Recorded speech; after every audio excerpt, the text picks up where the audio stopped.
Salam sehat sejahtera, jumpa lagi di channel Mata Ketiga. Hari ini, kita akan bercerita tentang tokoh pemberontak dalam agama Kristen, Lucifer. Ketika berbicara tentang malaikat jatuh, sebagian besar teman-teman pasti pernah mendengar nama iblis yang terkenal ini. Tapi, kenapa dia tiba-tiba jatuh dari malaikat yang paling disayangi Tuhan menjadi iblis yang paling jahat di neraka? Dari mana kita mengetahui bahwa nama malaikat jatuh ini adalah Lucifer, dan apa yang menjadi pemicunya?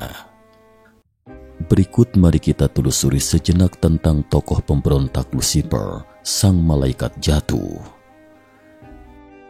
Lucifer adalah salah satu kata kunci atau keyword yang sering dicari di Google.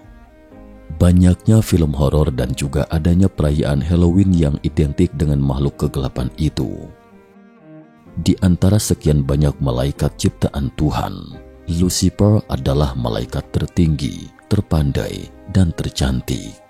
Dia adalah malaikat yang dekat dengan kesempurnaan yang diciptakan oleh Tuhan dan sangat disayangi di surga. Ia dipenuhi hikmat. Dia digambarkan sebagai bintang pagi yang cerah dan merupakan makhluk paling kuat yang diciptakan. Dia lebih kuat dari manusia dan semua malaikat lainnya. Dia telah mengambil banyak penampilan yang berbeda, termasuk seekor ular dalam kisah Adam dan Hawa. Alkitab menggambarkan Lucifer sebagai malaikat kerub. Jenis malaikat ini bisa berukuran sangat besar dan memiliki kekuatan yang luar biasa. Dikatakan juga bahwa mereka memiliki 4 sayap dan 4 wajah. Lucifer awalnya adalah seorang malaikat yang melayani Tuhan di surga. Namun dia mendambakan kekuasaan dan ingin setara dengan Tuhan. Sama seperti ciptaan lainnya, malaikat yang menjadi iblis ini bebas untuk melakukan yang benar atau salah. Namun, tidak ada satu ayat di dalam Alkitab yang secara langsung berkata, Lucifer adalah setan. Tapi, dalam mempelajari beberapa ayat bagian, kita mengambil kesimpulan, Lucifer ini tidak lain dari setan. Kata setan hanya digunakan 2 kali di dalam Alkitab terjemahan baru, yaitu Wahyu pasal 12 ayat 9 dan Wahyu pasal 20 ayat 2. Untuk akar kata Yunani Satanas yang diterjemahkan menjadi iblis, jadi sinonim Satan yang paling dekat dalam bahasa Indonesia adalah iblis. Kapan persisnya Tuhan menciptakan para malaikat masih diperdebatkan. Namun yang pasti, Tuhan menciptakan segala sesuatunya itu baik. Karena di dalam kesuciannya, Tuhan tidak dapat menciptakan sesuatu yang berdosa. Tuhan tidak menciptakan iblis, yang Ia ciptakan adalah malaikat. Namun beberapa malaikat itu memberontak dan menjadi iblis atau setan. Yesaya pasal 14 ayat 12-18 menggambarkan jatuhnya seorang malaikat dari surga satu yang bernama Lucifer dalam versi King James dan dijuluki bintang timur, putra fajar dalam Alkitab terjemahan baru. Beberapa versi Alkitab lain menjulukinya sebagai bintang kejora dan anak fajar. Perbedaan julukan ini disebabkan oleh perbedaan tafsiran dari kata Ibrani Helel. Meskipun demikian, gambarannya tetap menunjukkan bahwa identitasnya adalah setan. Dalam Yesaya pasal 14 ayat 12 dikatakan, Wah, engkau sudah jatuh dari langit, hai bintang timur, putra fajar.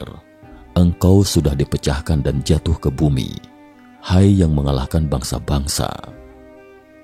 Kata Lucifer digunakan oleh Hieronymus atau Saint Jerome pada abad keempat ketika menerjemahkan Vulgata, Alkitab bahasa Latin.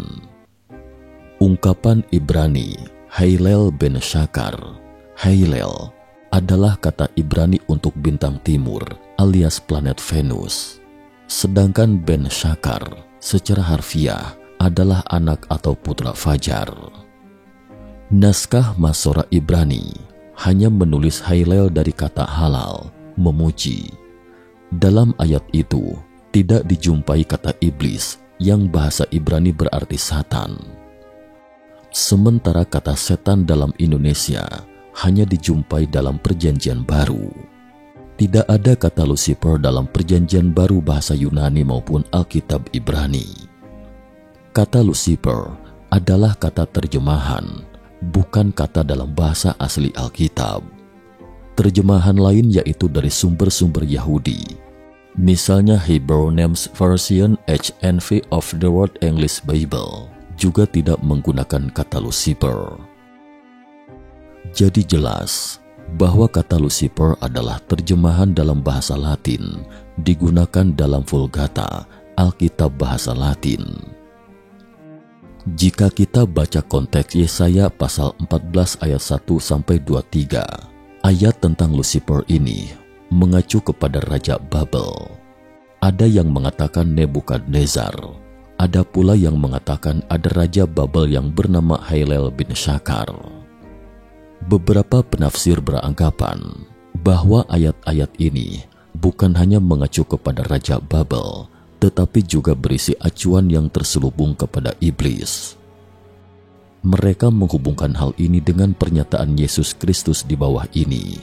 Lukas pasal 10 ayat 18. Lalu kata Yesus kepada mereka, "Aku melihat iblis jatuh seperti kilat dari langit." Jadi ketika Yesaya menceritakan bahwa Lucifer atau Hailel sedang dilempar ke bumi, maka sosok itu tidak lain dari setan, sebab kejatuhannya diulas dalam ayat 13 dan 14. Dalam kitab Yesaya bagian 14 ayat 12 diketahui bahwa entitas Lucifer tidak sama dengan setan. Ayat ini menyatakan bahwa Lucifer adalah putra dari sang fajar, yaitu bintang fajar.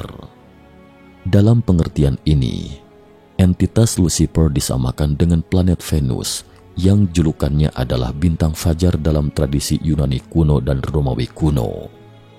Pandangan ini tampak kontradiksi karena dalam tradisi Yunani kuno dan Romawi kuno, Venus atau Aphrodite adalah seorang anak perempuan yang berperan dalam mendukung kehidupan. Namun dari segi sifat, Lucifer dan Venus memiliki kesamaan tentang hawa nafsu dan seksualitas hewan. Persimpulan yang menyamakan keduanya ialah apel. Lucifer memberikan apel kepada Hawa untuk menggodanya, sedangkan Venus diberikan apel oleh Paris sebagai isyarat untuk mempercepat penculikan Helen dan mengadakan perang dunia di dunia kuno. Dalam ayat yang belakangan, nama bintang fajar diberikan kepada Raja Babilonia yang lalim, yang dikatakan oleh Nabi akan jatuh.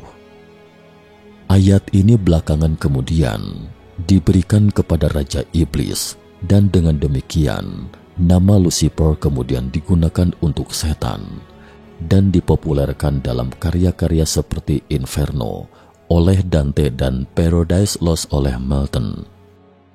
Tetapi bagi para pengguna bahasa Inggris, pengaruhnya yang terbesar disebabkan karena nama ini digunakan dalam Alkitab versi Raja James, sementara versi-versi bahasa Inggris lainnya menerjemahkannya dengan bintang fajar atau bintang siang.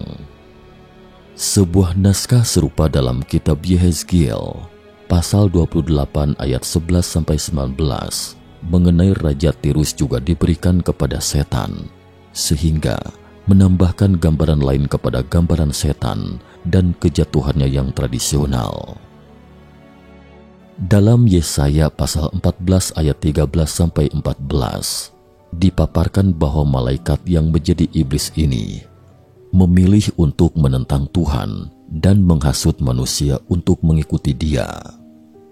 Jadi, ia menjadikan dirinya sendiri setan, yang berarti penentang. Kejadian pasal 3 ayat 1-5 dan Wahyu pasal 12 ayat 9. Saat malaikat Lucifer ini memberontak dan melawan Tuhan, sehingga jatuh dari surga. Yesaya pasal 14, Yehezkiel pasal 28. Sepertiga malaikat lainnya bergabung dengan pemberontakan ini. Wahyu pasal 12 ayat 3-4-9. Penyebutan iblis di Alkitab.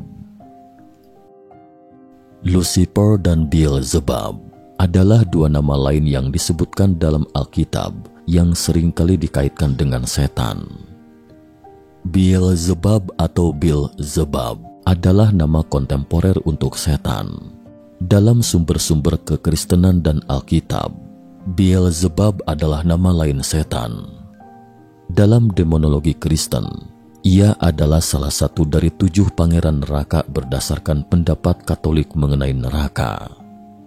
Sementara nama Lucifer dalam teologi Kristen diidentifikasi dengan putra Fajar. Dalam Yesaya pasal 14 ayat 12 dikaitkan dengan pemfitnah. Sedangkan Beelzebub adalah nama dewa orang Filistin, lebih tepatnya sejenis Baal dari kata Baal Zebul, yang artinya dewa lalat, dan juga digunakan di Perjanjian Baru sebagai sinonim untuk setan. Setan juga digambarkan sebagai ular naga dan banyak lagi. Dalam kitab Kejadian, setan diidentifikasikan dengan ular yang membujuk Hawa. Sedangkan pada Wahyu pasal 20 ayat 2 disebut ular tua, iblis dan setan. Lucifer saat ini dikenal sebagai iblis yang berusaha menjatuhkan manusia ke dalam dosa, terutama dosa kesombongan. Penting untuk diingat bahwa Lucifer awalnya adalah seorang malaikat yang melayani Tuhan. Artinya, ia sangat mengerti bagaimana seharusnya manusia menyembah dan melayani Tuhan. Ia juga sangat mengerti apa kehendak Tuhan bagi kehidupan manusia. Dengan kemampuannya, Lucifer mampu membolak-balikan segalanya. Dia mampu melakukan hal-hal yang berlawanan dengan kehendak Tuhan. Dia sekarang lebih dikenal sebagai setan dan memerintah jiwa-jiwa yang dibuang ke neraka untuk selama-lamanya. Meskipun kebenarannya tak ada yang tahu dan sering dianggap hanya sebagai makhluk mitologi, Lucifer muncul dalam Alkitab, terjemahan seperti King James Version yang mungkin diserap dari Alkitab Latin Vulgata. Namanya diterjemahkan dari kata Ibrani Helel yang berarti kecerahan. Dia diciptakan oleh Tuhan ketika dia menciptakan semua malaikat lainnya di surga. Sebagai rangkuman, kata Ibrani Helel diterjemahkan sebagai Lucifer. Ia diusir dari surga karena dosa kesombongannya dan keinginannya untuk menjadi Tuhan. Hal ini membuat banyak orang bertanya, mengapa Tuhan menciptakan malaikat seperti itu? Hanya untuk membuatnya berbalik dan menjadi wajah kejahatan selama sisa kekekalan. Tapi Lucifer diciptakan sebelum konsep baik dan buruk ada. Dia diciptakan sebelum manusia dan sebelum dosa dibuang ke dunia. Berbagai agama memiliki versi berbeda terhadap sosok ini. Versi singkat dari kisah Lucifer adalah pengetahuan umum bagi orang Kristen di seluruh dunia. Namun versi terperincinya memberi kita pandangan mendalam tentang alasan malaikat itu diusir dari surga. Sekian dan terima kasih atas perhatiannya.